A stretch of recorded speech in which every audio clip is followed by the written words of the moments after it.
On matters of critical minerals, in speaking to European policymakers, the operative word is security of supply. For more than a century, thanks to Europe's colonial footprint, Europe didn't have to worry about supply of raw materials. But the world has changed now, and there are other players in the world, including China. And Europe now must think, how does it ensure that its industry continues to secure not just any raw material, but importantly, raw materials necessary for transition to clean energy? This is Europe's big question. Now, on thinking about how Europe might address this challenge, the Europeans recognize that at the core of their security of supply strategy are partnerships with others. A good starting point, if one thinks about it, are Europe's historical partners, which would be Africa, among others, Latin America, and the United States. But Africa, one, because of proximity, but also resource endowment, is a major competitor that Europe seeks to tap to ensure security of supply. But here starts the problem, because wherein Europe wants the raw materials to come into Europe as part of their industrial feedstock, Africans are saying, no, we want the materials to stay here in our continent so we can process them and, like you, industrialize.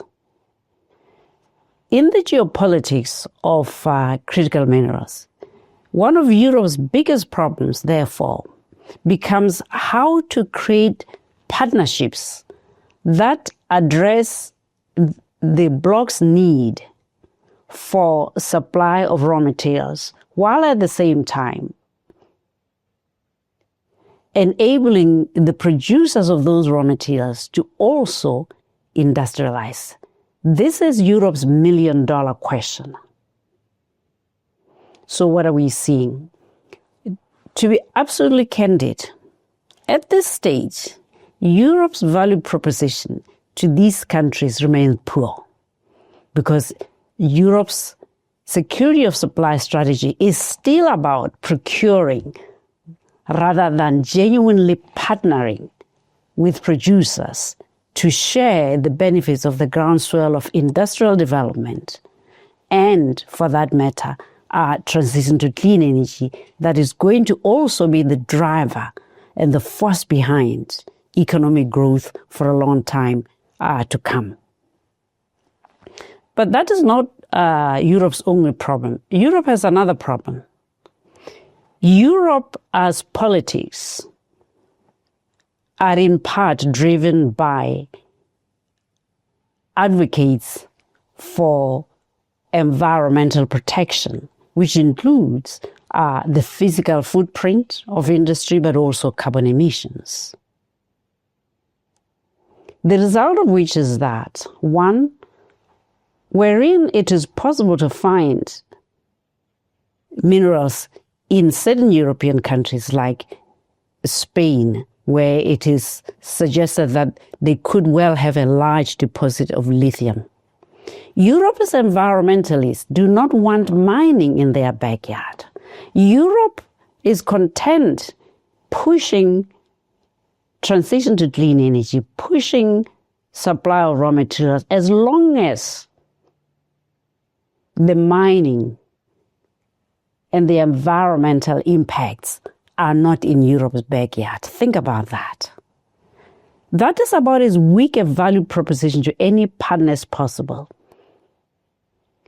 And therefore, these are some of the challenges that Europe has to think about to strike a better balance between its own politics, its own industry, and its own environmental NGOs.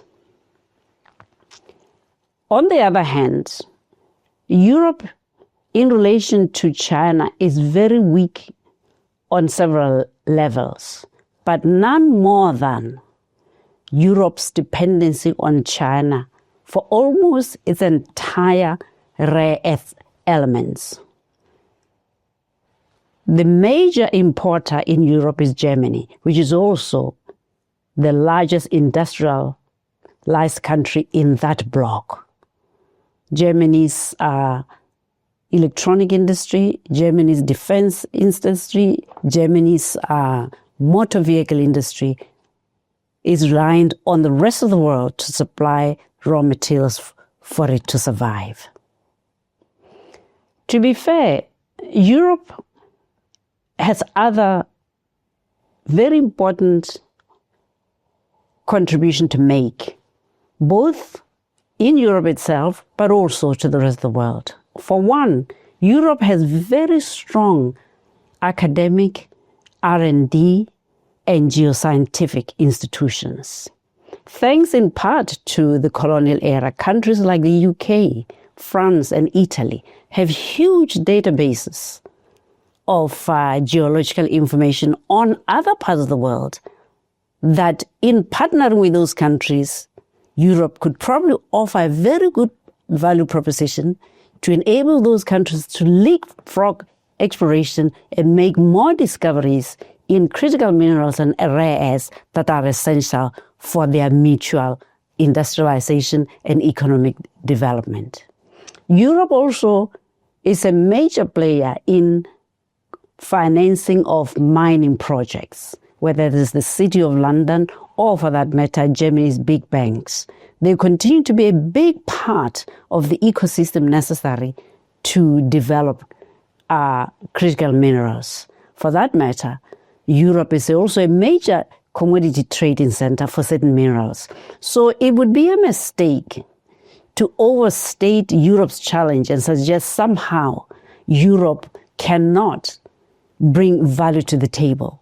The key is how Europe balances its own needs and those of its partners, such that in the end, where we land is not the same as where we ended a century ago. This, in terms of security of supply of critical minerals for Europe, is the million-dollar question.